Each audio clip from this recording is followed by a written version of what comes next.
Hi everyone! Today we talk about how you can spot whether or not your Chinese subsidiary might be in need of restructuring. Bad financial results are just a starting point. The important thing is to find the root causes and then fix them. Now, finding the root causes only can be done locally in your Chinese subsidiary.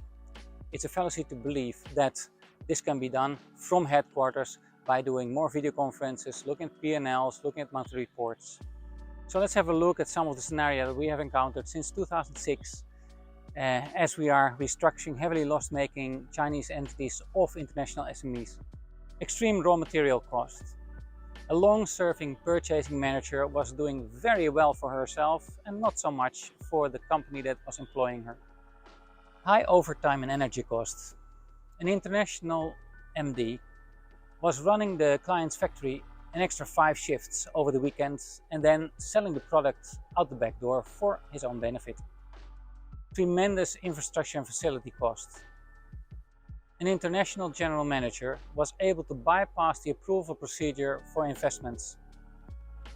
She would then award the contracts to friendly suppliers who would in turn give kickbacks to her.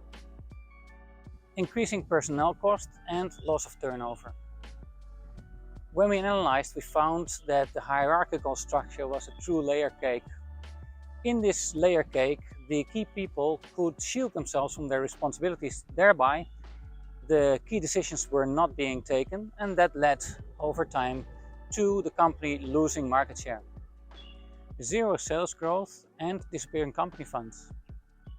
A localized CEO was misappropriating company funds to reverse engineer the intellectual property of an international SME. Think about specialized machines, specialized tooling, and other technologies.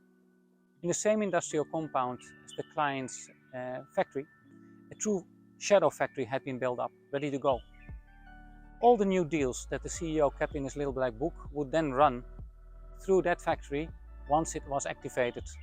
Of course, that factory was sole ownership of the CEO. Now, important to know in all these examples is that the derailment rarely, if ever, is one-sided. It's generally a combination of how the international headquarters runs their Chinese subsidiary and what leadership is chosen to lead the Chinese subsidiary, no matter what the nationality of the leadership.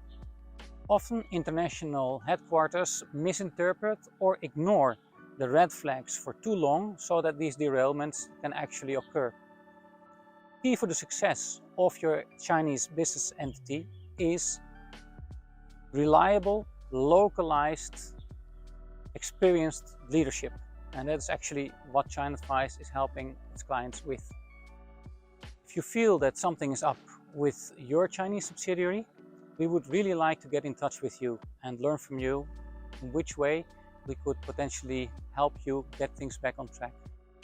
Thank you so much for watching. If you want more videos like these, please like, share, subscribe, hit the bell button. This is Jan Molenkamp of China Advice. See you all next time.